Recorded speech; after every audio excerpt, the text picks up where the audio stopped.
Coaching in Session. Your exclusive destination for unparalleled personal and professional growth. With your host, Michael Rearden. Whether you choose to live within limits or break free, your mindset journey begins here. Welcome, Jonathon Aslay, to Coaching in Session. How are you doing today? I'm good, thank you. How about yourself, Mike? Doing well. Thanks so much for coming on. Today, we're going to be talking about your coaching work, life coaching, but you do so much more than that.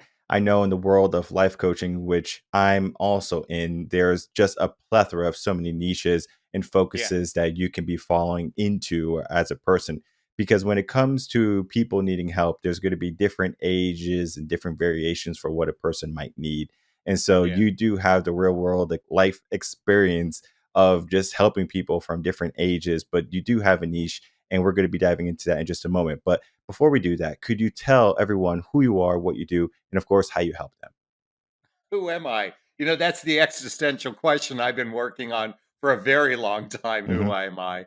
But I mean, if I identified it from my professional standpoint, I mean, I'm a dating and relationship coach for people in midlife, which I always say midlife is after baby making years and before retirement. So, and I predict mostly work with women, but now quite a few men come to me.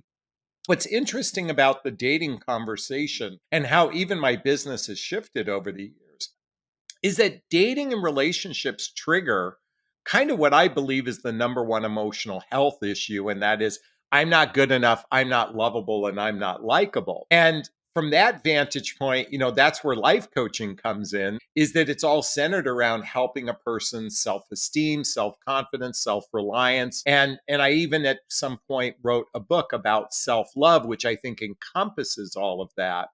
And so you're right, life coaching is niche, but I think ultimately, like in my particular case, it's centered around dating and relationships. It's only because it triggers our stuff, which is really centered around individual empowerment. Very true. I like this idea of the journey of life, and you kind of alluded to it, where like the midlife is after kids. So there's a focus typically of how a person is going to develop or just kind of move through life. We think of a person in high school, they're focused on career, maybe they're high school sweethearts, but they don't know what love truly is quite yet. But then they learn, right? And Yeah. they finish maybe college if they decide to go that route. And now they're trying to climb the corporate ladder. So their focus is there. And then at some point they decide to, hey, let me find someone to settle down with, start a family. So this is all a mindset trajectory, essentially, of how a person flows or the flow state of how someone's going to that midlife. Would you say that there is a strong foundation for a person to build or a possible foundation that they can build before the midlife happens to them? Because we know about the midlife crisis, but is there a way where they can equip themselves before that crisis even occurs? Yeah, this is a great question because, you know, and I'm a tail end baby boomer and right, you know, before Gen X. And the reason why I'm bringing this up because you stated it so eloquently. You know, like I was raised with a blueprint of go to college, get a job, meet a girl, get married, buy a house, start a family. Like that was my programming. And from that vantage point, I just picked a person that fit that cut and paste that I was told to do, you know, which is now my now ex-wife, and we have a very good relationship together. But I was following programming. And what I realized after going through my divorce and my life just absolutely collapsed after that. I went through, not only was I going through a divorce, I literally lost my high-end corporate job at the very same time. And then the market crash of 2008, 2009, and I got wiped out financially. So my identity of who I was shattered in that moment. And I'll be candid with you, dating became one of my drugs of choice. I was like a serial dater after that. And why I'm bringing this up is I would go out on a date with someone and I'd realize, you know, nice person, something wasn't right, meet someone else, nice person wasn't right, meet another person, nice person wasn't right. But after 100 internet dates in 1 year, I realized I was the common denominator. Coming back to your question, you know, if I could do it all over again, and I started with my son, or both my boys, was to really introduce personal development, self-help, spiritual work, and therapy as a foundation for creating emotional scaffolding in one's life. Because Midlife crisis is is it really an emotional breakdown? It can be a physical breakdown too, but it's an emotional breakdown. And so I wished I'd done a lot of work, but when I was growing up, and I don't know about you, but like therapy was a four-letter word. Like nobody did it kind of thing. And now it's very mainstream. I love everything you said, and I always like to do this for some of the audiences, like rewind that because everything you said was like spot on, like the emotional scaffolding. Like I don't think people realize what you said there. So Yeah. so like to rewind it, you can really get a good gist of what he just said because I mean, we kind of just move so quickly and we don't necessarily pay attention because if you go back to how we are growing up or programmed, the blueprint, right? It's not necessarily let's pay attention. It's let's do what we're told. And at some point we have to figure out, well, what do we want? And not until we get to that point are we just kind of doing things that may bring us happiness. They may bring us some momentary like pleasures and things like that. Because I went through a process where I was also dating a bunch of girls. But me, my mission during that time was to find a wife, right? To find the Okay. most suitable Yeah. person for me. I wasn't looking for like love or someone to complete me. I was looking for a family. And of course I had all my values lined up. I had all my expectations there, and it was extremely difficult, having those high standards for someone. How old were you at the time, Michael? When I was looking or when I started dating, like crazy. Well, you sound like you really went into it with some consciousness. So, like, Right. how old were you then? Just out of So curiosity. 28, I would say 28, went on a self-actualization journey. And I would say I started to look seriously around 30, around that time. Okay. Okay. And so it took me 2 years of personal development to Okay. really say, "Okay, I've done the work to figure out what I want." And then I was like, "Let me find what I'm looking for."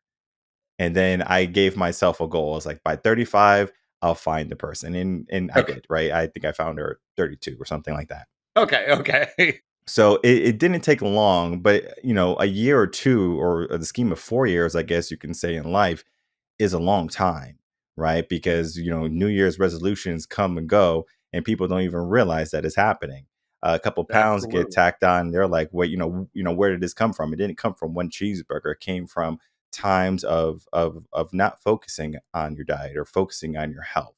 And I find that when someone is going through the transition phase from their 20s to 30s and maybe even going into the 40s, the midlife area, one of the things that they are struggling with is identity.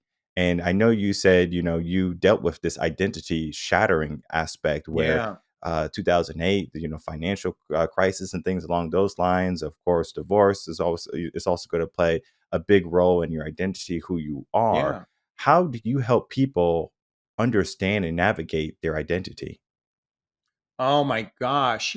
This is when I was growing up, there was a TV show called The $64,000 Question. I mean, I Mhm. think we'd have to adjust it for inflation and whatnot. It's the $1 million It'll be question. billion, I think.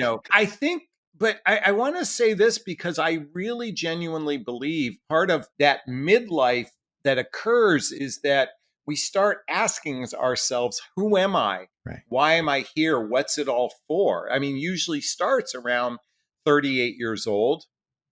Um, Given that the average human lives to be about 79, 38, 39, 40 is right that midpoint, why we call it midlife. Our identity oftentimes for men has always been associated from a performative basis, the provider, protector, our professional life, our capacity to generate resources.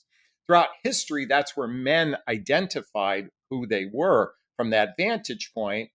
And for women, and I'm going to say this sadly, it's been an objectification based on beauty and their capacity to attract a man. Now, thankfully, we've evolved, particularly in the last 50 years, that women aren't dependent upon men in the same way as they used to be, and they can be empowered themselves. And I think that's radically important in relationship, despite some of the narratives out there suggesting we should go back to some traditional narrative. By the way, Just because it sounds good doesn't mean people were any happier 50, 100 years ago. But coming back to identity, that's a great question. And I believe the only way we can explore that, I believe, is through personal development, self-help, spiritual work. And to me, I look at it from a connect for myself only. I can only speak for myself is how I connect with my higher self, how I connect with my divinity, how I can connect to something greater than myself. That's how I focus today in my life, I identity. And it's not the possessions that I have or the outside material, it's the emotional identity that matters most. And really quickly, you brought up a moment ago when I talked about emotional scaffolding.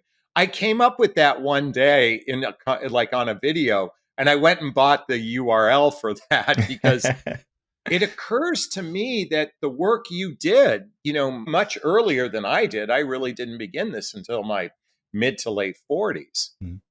was building that emotional scaffolding for yourself, because how we handle life, there's the physical component of life, but there's the emotional component of life. And sadly, Michael, we are swimming in a sea of emotional dysfunctionality, at least particularly here in the United States. I mean, people are swimming in the sea of victim consciousness, and in the dating realm, I need you to love me so I can feel good about myself. It's an abandonment of one's identity or their sovereignty. If we really want to think about it, I think of the word sovereignty, our individual empowerment. We humans here, at least again, I can only speak for you people in America. I think it's a really dysfunctional world we live in on an emotional level, Yeah, I think of when it comes to like a person doing the work, it doesn't happen in like when things are good. It happens when things are bad. It Yeah. like like a trauma happens, some amount of grief happens, like something in your life turns everything upside down. You're like I have no choice but to pay attention. Yeah. And as much as I would love to, tell audience members, hey, take action today, do everything you can today, the majority of them won't, because as much as they are into personal development and self-help and trying to get themselves, to a better life, they wait until the last minute, right? The procrastination of our better selves or success, whatever you want to consider it, is almost inevitable for at least 60% of people, right? It's the bare minimum. It's interesting because, and I'm in full agreement, and I do believe awakening most of the time happens through what I call a humbling event. So when I lost my high-end corporate job, went through a divorce, and the divorce is the unraveling of your tapestry with another human being, and then the market crash, that was a gigantic perfect storm humbling event for me, which led me on a journey of self-discovery. I bring this up because about 10 years after that humbling event, I did a ton of personal development work. And then in 2018, I lost my 19-year-old son to an accident. And talk about your life being shattered in a moment. I have two boys. They're pictured behind me in the photograph. And to lose a child is a devastating experience. And you'd mentioned grief and loss. First, I was grieving my identity. Now I was grieving my loins, if so to speak. But what I'm grateful for is because I had done so much work on an emotional level that it didn't take me down the rabbit hole of despair. Now, doesn't mean I didn't grieve, didn't cry. I mean, to this day, 8 years or 7 years later, I still feel, whole inside of me. But it was the work that scaffolding that was built that allowed me to navigate it with a bit more, I don't want to say grace, but a bit more, God, not ease. What would it be? Just, Finesse. yeah, I mean, yeah, that would be a good choice of words too. And because by the way, since then, I've known 24 people, I personally know who have lost a child. Like all of a sudden I realized, was I the first? And, kind of thing within the circle of people I know. I bring this up because I'm going to come back to personal development, self-help, spiritual work, and even therapy is the building blocks to navigate, I believe are essential building blocks to navigating life from a place of inner peace. And then there's another grief story, but if you want to unpack any of what I just shared, I'm more than happy to go down that rabbit hole too. Yeah, just to talk about the idea of scaffolding, right? Like it's something I talk about quite a bit on the podcast, especially like in terms of like equations. Like you're not going to do calculus or algebra without understanding the basics of adding and subtracting and division and multiplication. You need those things. So there's prerequisites in life that we have to understand. Yeah, Once we have those, it's not that, okay, those stepping stones are there and forgotten, right? They're always going to be steps that we can lean back on or go to if we ever need them. As a parent, you probably have to go back and at some point you're teaching your kids fifth and sixth grade math. You're like, wait, did I learn this in school or something? yeah, It's one of those things. It's almost like a journey down memory lane where you have to go back to things or tools that you might have not have utilized. I remember my friend, he had this saying, and this is not his saying, but it's a universal saying, but he says tools for the toolbox, right? You have to give yourself tools for the toolbox. And so like therapy, coaching, they could be tools for the toolbox. And I think what is happening is a lot of people, as much as they would like to build a good life, they don't do the work or invest in the tools that are going to help them later on in life. sure, sure. Yeah. And you bring up tools. Oh, it's interesting because as I reflect back now on my journey, and it's been close to 20 years now, it's interesting. It started with just some recognition about coming back to that question of who am I was for me was the catalyst, but it was birthed out of pain. It was birthed out of unease and a need for inner peace. And so, some people use breath work as a tool. Some people use meditation as a tool. Some people go to a therapist as a tool. And then the therapist recommends tools within that tool, if you will. And I could put together a list of 25 things right now you could do to love yourself. And the reason why I say love yourself is that all of us adults have an inner 6-year-old inside of us that doesn't know how to regulate its emotional well-being. We all have it. Some people are just they stuff their emotions. It's like stuffed, like putting a cap on a volcano. And I guarantee you will erupt in some way, shape, or form at some point if you stuff your emotions. And, stoicism to some degree is a regulating of emotions, but I think it could also masquerade as stuffing one's emotions in some way. So it starts by this is one tool, is to allow your emotions to have a voice, to let it run free. But at the same time, if you're in a place of unease, that 6-year-old needs someone to comfort it. And it's learning to, I think, talk to the voices inside your head. Like that's ultimately, I think, the goal is, and we all have a roommate in our head, and some of us have a fraternity or a sorority in our head. But it's learning to talk to those parts of us. And that's another tool, doing shadow work, there's just one modality after another a person could explore. Yeah, very true. There's some tests like the Clifton Strength Finders test is great to understand your strengths, and then there's a shadow test. The creator of that test actually reached out to me. He wanted me to work with him to do this, and he gave me the test for free, and I took it. I was like, this test is a true reflection of who I was before I Interesting. did the personal development work. Like Okay. everything was true, even though I did the work already. It still was able to capture who I was, and I was like, that's insane. But just because I did the work, it doesn't mean I can't fall back into what maybe was comfortable or what is familiar, because at some point maybe we, go back to, what was toxic because, it gave us a sense of ease. I think of people who fall into habits like gambling or drugs, and it's not that they want to do and they say, hey, like this is going to be the best thing for me. It's like that made me feel decent, or it made me be able to get through whatever I was going through. And Yeah. so some tools are not going to be the best, but then we have to figure out which tools are going to be working for us. I think is something Yeah. that you have to do the work for.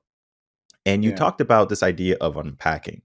And we talked about this idea of the halfway point in life Yeah. where we hit that 40 ish around years of age. And essentially, we have 40 more years of our life where we can, fill up our luggage or fill up our home with whatever we want. Yeah. But then we have to think about all of the baggage that we have been claiming throughout the years. And I think Yeah. about when would be a proper time for someone to unpack, for someone to declutter. And it's maybe not so much about materialistic things, but the mind things of maybe things that haven't been serving them, things that have been toxic, things that have Yeah. been anchors in their life, to relinquish them, because I can't imagine someone trying to keep all of those unnecessary things or items or ideals or, ideas throughout their life, and they don't serve any purpose for them. Like at some point, you have to reach, a cap. It's very similar to the boiling point, as you were mentioning, where you can try to keep putting things in a suitcase, but your suitcase is only a couple cubic feet or whatever it is, Yeah. and you only have 50 pounds to bring on the airline, otherwise they're going to charge you $160 extra. I mean, yeah, you could pay $160 extra all the time, but the reality is, you know we want to travel within that 50 pounds, right? Not only to be um in accordance to what the airlines want, but to be able to manage that luggage. Sure, sure. So the question of when, I think it begins when we humans take personal responsibility for our lives. So there's a self responsibility, and I'm going to use it in the context of triggers. Something agitates you, something bothers you. Most humans tend to point the finger at someone or something as the lot in their problem. And self responsibility is like, my emotions are my responsibility. How I react to a circumstance is not somebody did something to me, it's how I reacted to it. So first, it's that recognition. And as I said earlier, we here in the United States, boy, we love being in victim consciousness. It's all somebody else's fault. And when we take personal responsibility and ownership for our lives, that's the first step.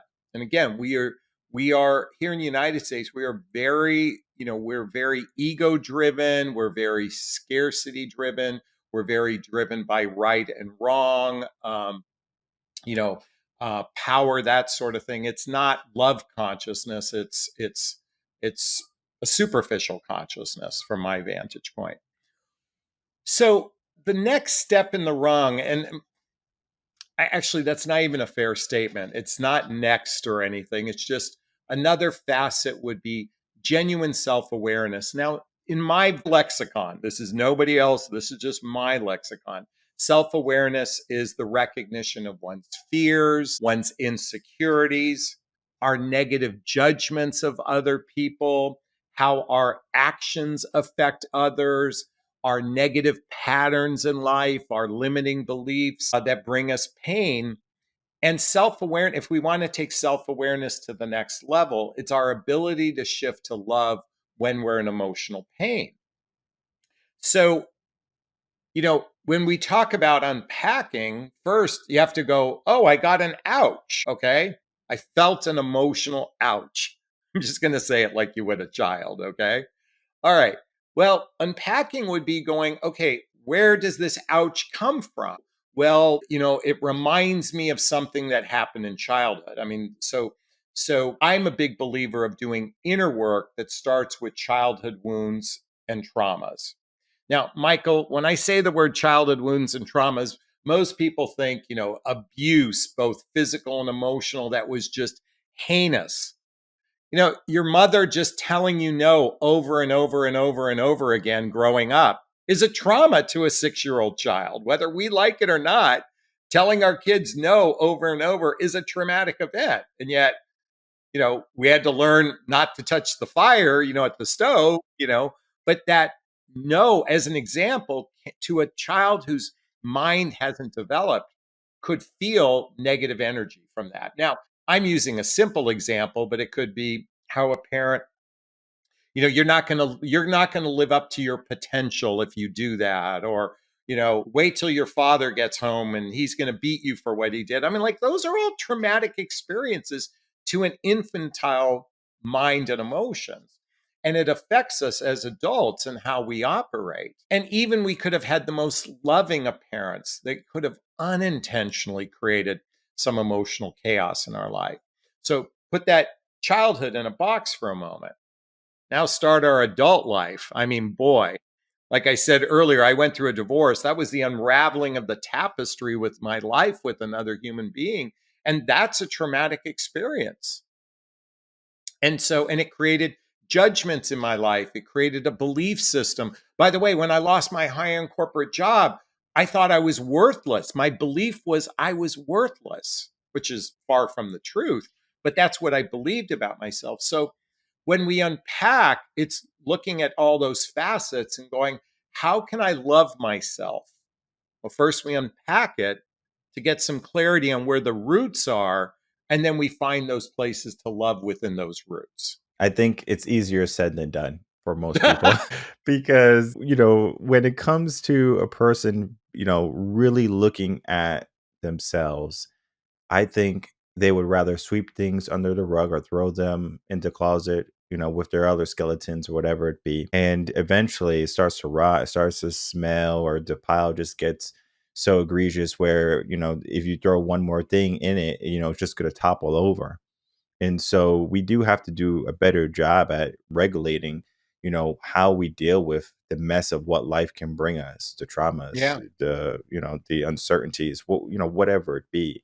And you brought up this idea of love consciousness. And I'm going to take this a different way because Okay.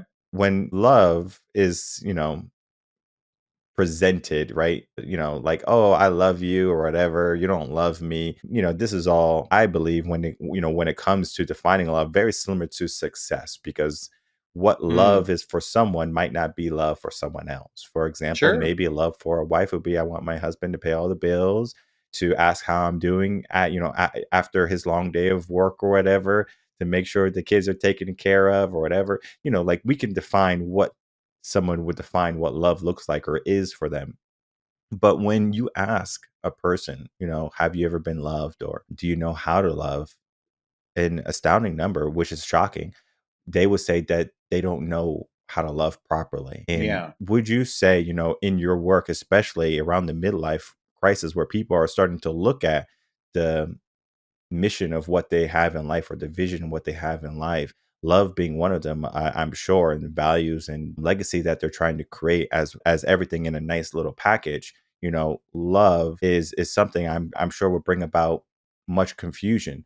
How can a person understand what love is? Let's be specific during the midlife crisis. Wow. Again, well, this is the $10 billion question. I earlier said the $1 million question. I can, to some degree, I don't want to speak for everyone on what Right. that means to them, because as you laid out earlier, to one person, it might feel to be provided and protected for. Another person might be just the emotional connection in your relationship. I think, but I'm going to look at it from this vantage point. I think presence to another person is one of the highest forms of love, is to be present and not think about the past, not think about the future. I'm talking about in interpersonal relationships and even romantic relationships. But now, if I take that, we have a relationship with ourselves too, is to be present to where you're at. And we create a lot of, I believe the average human has somewhere between 5,000 and 15,000 thoughts a day. I believe 90% of them are the same thoughts over and over, and 90% of those are negative. And I heard that on a podcast, so don't hold me to it. I think that's the least loving thing we can do to ourselves, is emotionally beat ourselves up. So love starts with maybe a reprogramming of how we talk to ourselves. Might be one of the most important facets of love, is how we talk to ourselves. Because, I mean, humans are talking to themselves all day long in their head. But are we talking from a place of love like you would that little 6-year-old child? Or are we beating ourselves up? Again, we could take the word love and go down so many different rabbit holes. But I'm going to kind of lean with that one for today. Well, that is one we're going to go with. And it's one I actually truly enjoy because when you think about it, how you speak to yourself is definitely going to reflect on how you speak to others. Yeah. Where I do, or I have done a lot of work, personal development, self help, the journey. It wasn't always easy. Yeah. But when I look at comparing, it's not really the best thing, but I'm going to do it. Yeah, I Um, got you. I got you. when I was a teacher, I was pretty good starting off, right? I wouldn't say I'm the best teacher in the world or anything, but comparing myself to some veteran teachers, I was a step ahead of them. Not because Okay. I had the years of experience, but I had this idea of putting myself into someone else's shoes, not to fully understand them, but to be aware of their surroundings, at least to some degree. Yeah. So I was able to relate to the students a lot easier, maybe because I was younger, but I Yeah. still believe that I can go into any school and I could put myself into, their understandings to some degree after having some level of conversation with them, creating some expectations and then having a productive session or lesson with them. Yeah. That's just teaching, but I did the work, right? I can look at parents, for example. We have young children. We have a boy who's 3 and a daughter who's 5 months right now. Aw. So the beginning stages of life. And let me tell you, it is a journey because Yeah. because they are learning how to emotionally regulate themselves. And if you don't know how to emotionally regulate yourself, there's going to be times when they're going to be having traumas later on in life because you didn't know how to keep a lid on it or you didn't know how to self regulate yourself. And so it's the work that has to be done. And it kind of goes back to what you said, it all begins with, personal development. It all begins with you doing the work. And it doesn't necessarily matter if you do it when you are in your teens, if you are in your 20s or 30s, or maybe hitting that midlife crisis point, right? Or midlife point in life. It doesn't have to be a crisis yet. It's just a focus on where would you like to improve on? Because I think anyone can look at their home and they say, what would be really nice right here? A bench. What would be really nice right here? A plant. What would be really nice? Some frosted windows so people can't look in or something, right? So you can look at the things around you very easily. But when it comes to yourself, there's so many blind spots. It's like, as much as you will love to do the work, yeah, you could do some journaling, you could do some meditation, coaching and mentoring is paramount to everything because you're going to learn so much about yourself, things that you might have been hiding, things that have been maybe always out of your view or sight that are going to change things for you. And and it's maybe the secret of life where you ask for help, where you say, "Hey, I'm in this season of life," and you just have someone come in, not to hurt you or harm you, but to help guide you. And I think that's so important when it comes to where our world is. I talk about this a lot on the podcast, where people, they live this very individual life, where they can do things by themselves. Yes, right. You don't have to essentially have any interaction with a person, and you probably can make it through life okay, right? Unless you need to go see a doctor or something, you have to interact, right? But most people, they can do things by themselves. But when it comes to people and their lofty goals in life, it often requires someone to help guide them. We don't have to keep reinventing to every single time we want to drive our car, right? It's already been done. So we utilize those technologies and we utilize those knowledges and those wisdoms from other people rather than just saying, okay, let me walk this path by myself. And this leads to the question of y- y- we know that we can learn from other people. We know that we can get help. And we know that we can be in a better place if we give ourselves intention to. So why not do it? Is the question. Well, yeah, we used to live in environments. I was just, as you were sharing this, and I was thinking about that. I don't know why the movie Dances with Wolves popped in my head, but there's a scene where they're in the teepee and there's the younger warriors with the chief, and Kevin Costner was in there too. But then there was this older figure there, and as they went around sharing what their beliefs of what they should do next, it came down to the elder who had life experience. And that perception through. And by the way, in today's standards, I think he would have been a 55-year-old man. Hmm. I mean, back then, because of how, people didn't live as long as they do now. I believe that, I think if younger people were encouraged to seek advice from those in different brackets in their life. So if you're a 25-year-old man, speak to a 35-year-old, speak to a 45-year-old, speak to a 55-year-old, speak to a 65, speak to an 85-year-old, and actually embrace their story and their experience, because it's not going to be aligned with yours, especially since technology has evolved so much in the last 100 years. Unlike in the movie Dances with Wolves, society moved much slower. So it's important to get contemporary advice, but there's so much rich experience from those, like I'm now a senior, I'm not quite a senior citizen yet, but I'm 60, and I know a lot of younger people come to me now compared to when I was growing up, because I hope younger people recognize that there is wisdom. I mean, real wisdom through life experience. And most of if I could kind of encapsulate my life, it really, it kind of is an experience of falling down and getting back up, and falling down and getting back up, and falling down and getting back up, and with an intent to get back up, and more importantly with an intent to grow and improve. I don't look at the fall downs as dramatic as I once did.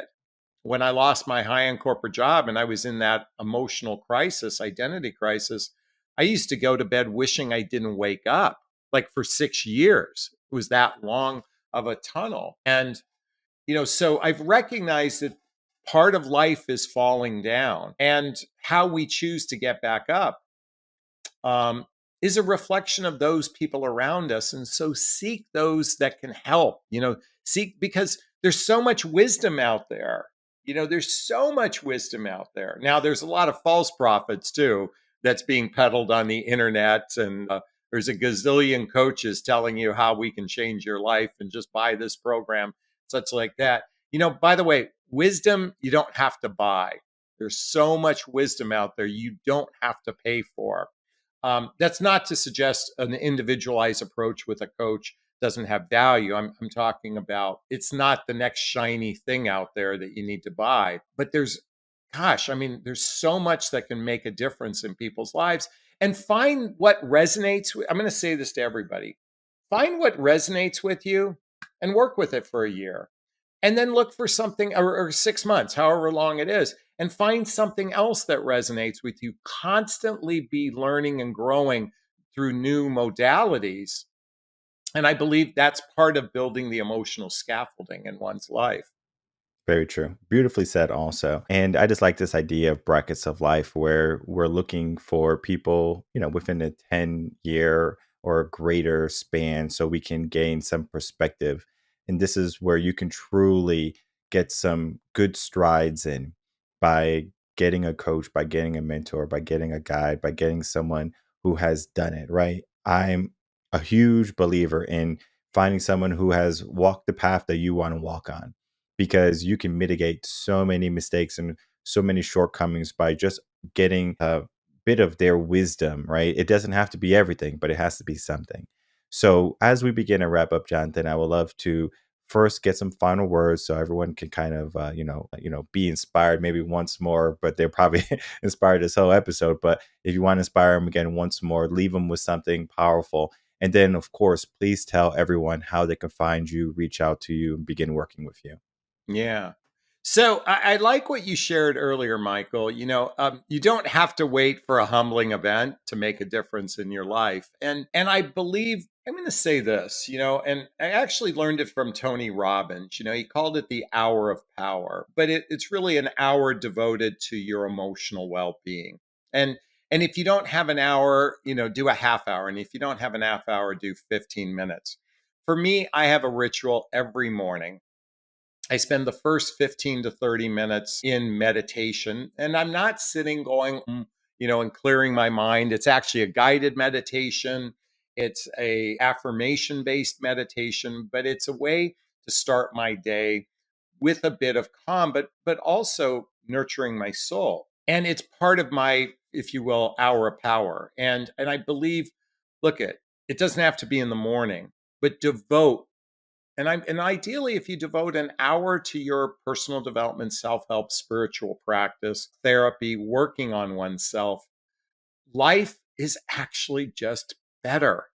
Can be painful. I'm not suggesting there aren't going to be ups and downs. If you're listening to this, this is an invitation. I mean, some people won't get this invitation. Make a stand for yourself. Make a stand for your own growth, because life is just a little bit sweeter, a little bit happier, a little bit calmer when we invest in ourselves. And where can people find you? Well, my name is listed here. Just cut and paste it, put in Google. The first thing that will pop up, my YouTube channel. I'm very blessed. I have a couple 100,000 followers on YouTube, mostly talking about relationships, but I really dive into mostly encouraging personal development.